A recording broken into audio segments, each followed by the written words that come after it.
오늘 하나님 주실 말씀 마태복음 14장 22절에서 24절 말씀입니다.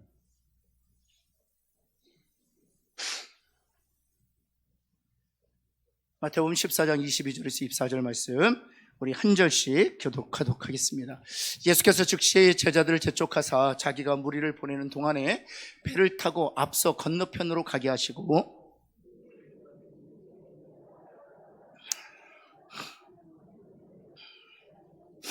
같이 읽겠습니다. 배가 이미 육지에서 술이나 떠나서 바람이 거스름으로 물결로 말미암아 고난을 당하더라. 아멘. 우리 자유인들, 우리 부모들끼리 우리 한번 격려합시다. 하나님이 당신의 기도에 응답하실 줄을 믿습니다. 하나님 우리 기도에 응답하시는 밤 될 줄을 믿습니다. 네, 오늘은 두 가지 오늘 말씀을 통해 교훈을 살펴보면서 기도 제목으로 삼고 우리 자녀를 위해서 기도하기를 원합니다. 첫 번째는 우리의 자녀들이 작아도 귀하게 쓰임받을 수 있다는 사실입니다. 작아도 크게 쓰임받을 수 있다는 사실입니다. 우리 한번 따라해볼까요? 작아도 크게 쓰임받을 수 있습니다. 작아도 귀하게 쓰임받을 수 있습니다. 그렇죠. 우리의 자녀들 보면 정말 작아요.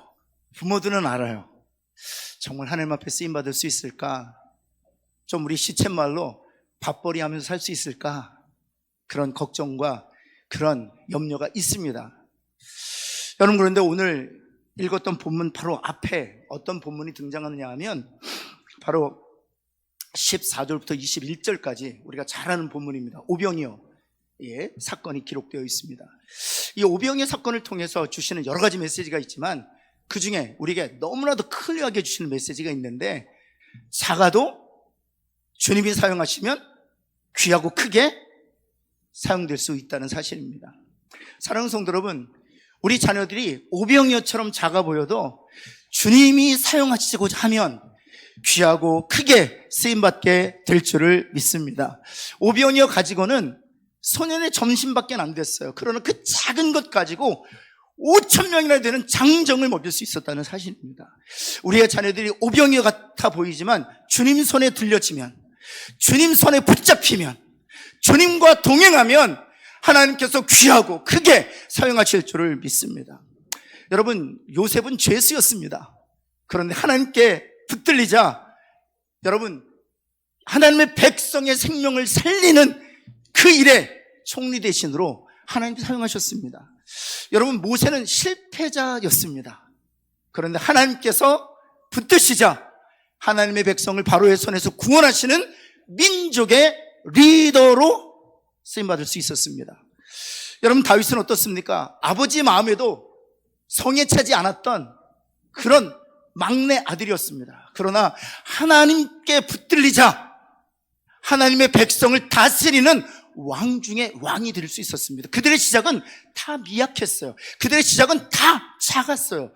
그러나 하나님께 붙들리자, 하나님께서 그들을 붙드시자 그들은 크고 위대하게 사용될 수 있다는 사실입니다. 여러분, 우리의 자녀들은 지금 우리의 눈에 볼 때는 여러분, 모세의 시작, 다윗의 시작, 요셉의 시작처럼 보여요. 하지만 우리의 자녀들도 하나님이 붙드시면 하나님께서 크고 위대하게 사용하셨던 요셉과 모세와 다윗처럼 그렇게 사용하실 줄을 믿습니다. 다윗이 위대해서가 아니에요. 모세가 위대해서가 아니에요. 여러분, 요셉이 위대해서가 아니에요. 하나님이 위대하시기 때문에 그래요. 여러분, 그러기 위해서는 세 가지 전제 조건이 필요해요.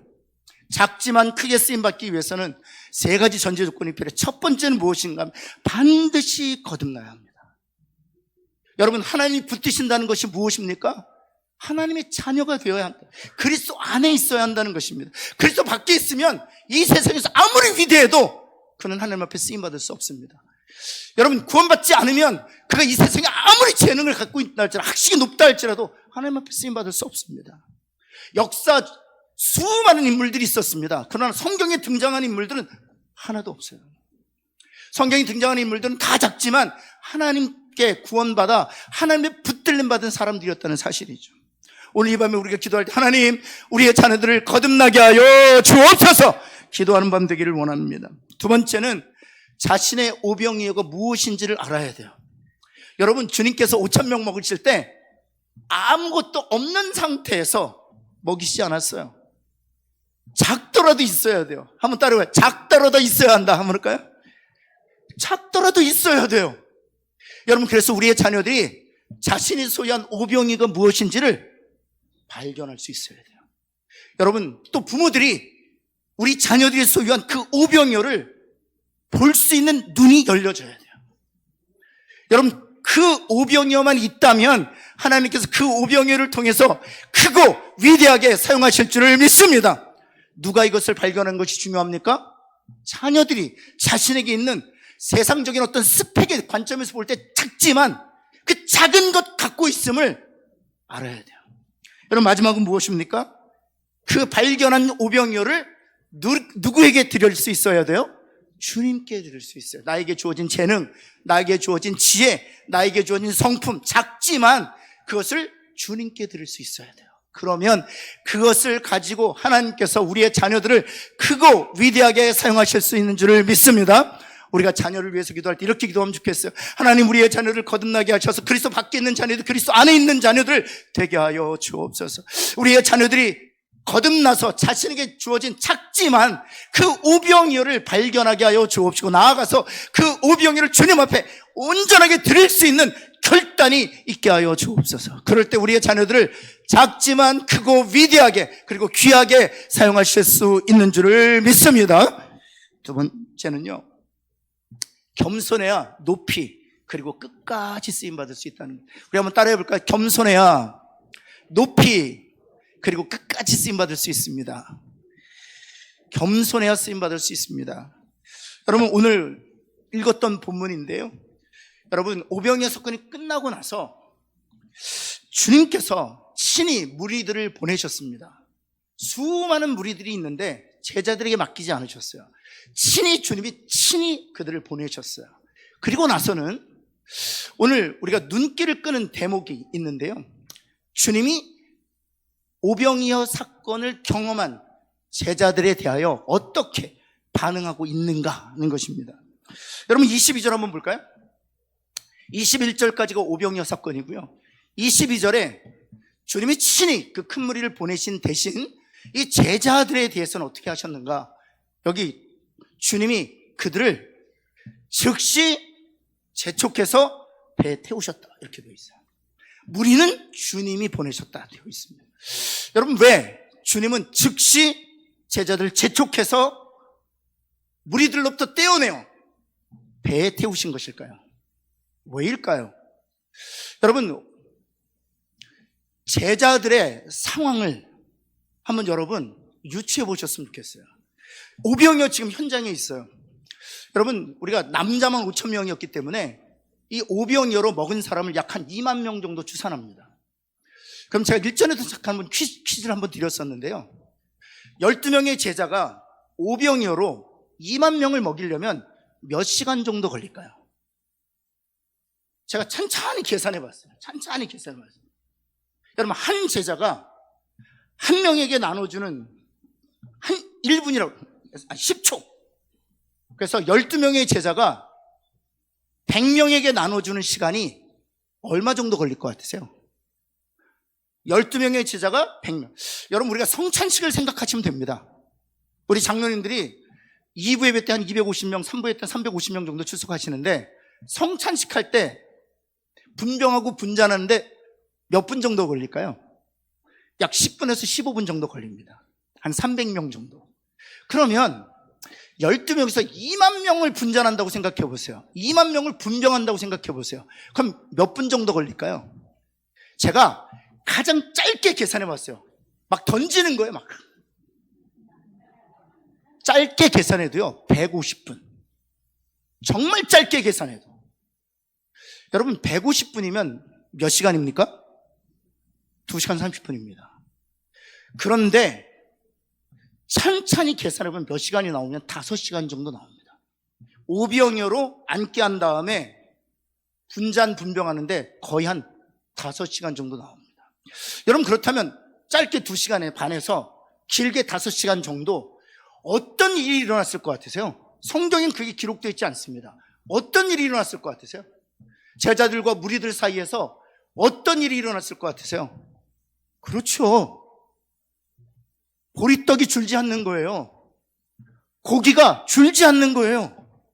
그 광경을 무리들이 목도하고 있는 거예요. 그 놀라운 표적을 보고 있는 거예요. 사람들이 주님을 찬송하기 시작합니다. 하나님의 아들이시여 우리를 구원하신 메시아시라 찬송하기 시작합니다. 또 뿐만 아니라 주님과 동행하고 있는 제자들을 주목하기 시작합니다. 그들에게 찬송과 경탄을 보냅니다. 박수와 칭찬과 칭송을 보냅니다. 여러분, 그 오병이어 현장은 마치 부흥회가 최고조로 그런 영적 그 최전성기를 구가하고 있었던 때였을 거예요. 여러분, 제자들의 심정이 어땠을 것 같으세요? 흥분으로 가득했을 거예요. 우와! 우리 주님이 정말 살아계신 하나님의 아들이시구나. 온 인류를 구원하시기 위하여 주님이 약속하셨던 모세와 같은 선지자, 그 메시아구나. 그것을 확인한 자리였어요. 부흥의 현장이었어요. 근데 주님은 어찌 하셨다고요? 그 흥분된, 그 감동으로 벅차 있는 그 제자들을 즉시 재촉하셔서 무리로부터 떼어내셔서 배를 태우셨다. 그들에게 무리를 맡기지 않으셨습니다. 여러분, 왜일까요? 딱 하나예요. 교만하지 않게 한 거예요. 영적 흥분이 최고조로 당했을 때 우리는 교만합니다. 그리고 나서 한 가지 상황을 주님이 더 예비하세요. 24절이에요. 우리 노란색으로 한번 하이라이트 한번 같이 한번 읽을까요? 시작. 바람이 거스름으로 물결로 말미암아. 저는 목회하다가 이런 상황을 정말 많이 경험합니다. 하나님의 영광을 체험하는데 반드시 고난이 쌓여와요. 교회가 부흥을 하고 나서 반드시 어려움이 찾아옵니다. 왠지 아세요? 하나님이 계시지 않아서가 아니에요. 하나님이 계시기 때문에 그래요. 우리로 하여금 교만하지 않도록 하기 위하여. 주님 없이는 언제나 우리는 고난 가운데 있을 수밖에 없어요. 주님 없이는 어떤 열매도 맺을 수 없다는 사실을 우리로 하여금 깨닫고 주님의 전능하신 눈 안에서 우리로 하여금 겸손하게 하기 위함이라는 사실이에요. 여러분, 그래서 겸손이 왜 중요한 줄 아십니까? 여러분, 두 가지 때문에 중요해요. 겸손해야만 높이 쓰임받을 수 있기 때문입니다. 옆에 있는 분에게 겸손해야만 높이 쓰임받습니다. 한번 할까요? 여러분, 한번 생각해 보세요. 여러분, 높아지면 겸손하게 될까요? 교만해질까요? 교만해집니다. 우린 죄로 말미암아 부패해서요. 여러분, 높아지면 교만해져요. 옆에 있는 분에게 자신을 믿지 맙시다. 그럴까요? 여러분, 우리는 그래요. 하나님, 저는 절대로 그런 일 없습니다. 하나님, 저를 높이 사랑해 주세요. 저는 절대로 교만하지 않습니다. 천만에요. 우린 높아지면 반드시 교만해집니다. 그리고 높아져서 교만해지면, 떨어지면 너무 큰 상처를 받아요.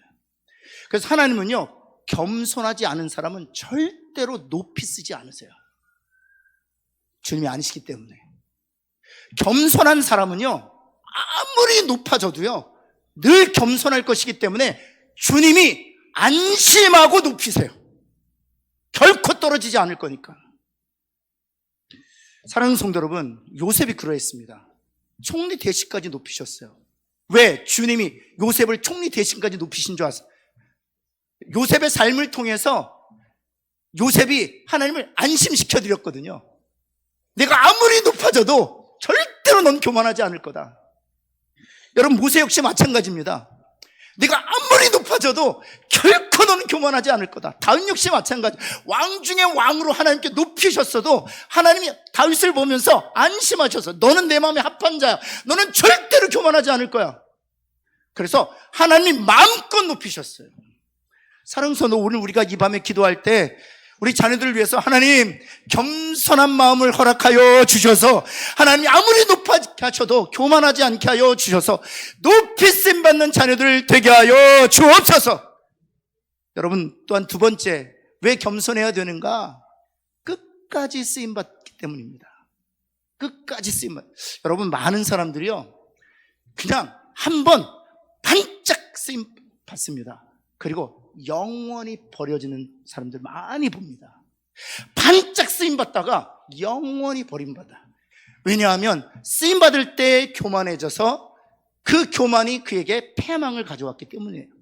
여러분, 대표적인 인물이 바로 사울 왕이었습니다. 여러분, 사울 왕을 하나님께서 사용하셨던 것은 그가 겸손했기 때문에 하나님이 사울 왕을 사용하셨어요. 사무엘상 9장 21절 한번 볼까요? 사울이 대답하여 이르되, 사무엘이 기름 부어 사울을 왕으로 삼으려고 할 때에 사울이 대답한 거예요. 나는 이스라엘 지파의 가장 작은 베냐민 지파 사람이 아니니까, 가장 미약하지 아니냐니까 왜 제게 기름 부어 왕이 되게 하려 하지? 작은 자로 자기를 알고 있었어요. 여러분, 그래서 14장 17절에 보면은요, 사무엘이 이런 얘기를 합니다.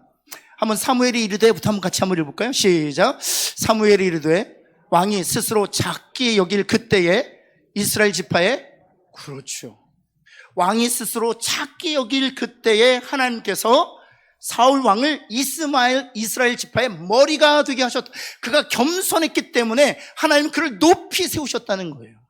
그런데 바로 14장 26절, 바로 그 장에서 하나님 사무엘을 통해서 뭐라고 말씀하신 줄 아세요? 왕이 무엇을 버렸다는 겁니까? 그렇죠. 왜요?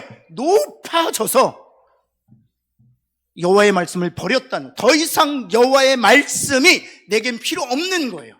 내가 모든 것을 소유했기 때문에, 내가 원하는 만큼 높아졌기 때문에 더 이상 여호와의 말씀, 여호와의 능력이 필요 없었던, 여호와의 능력도 은혜도 필요 없었어요.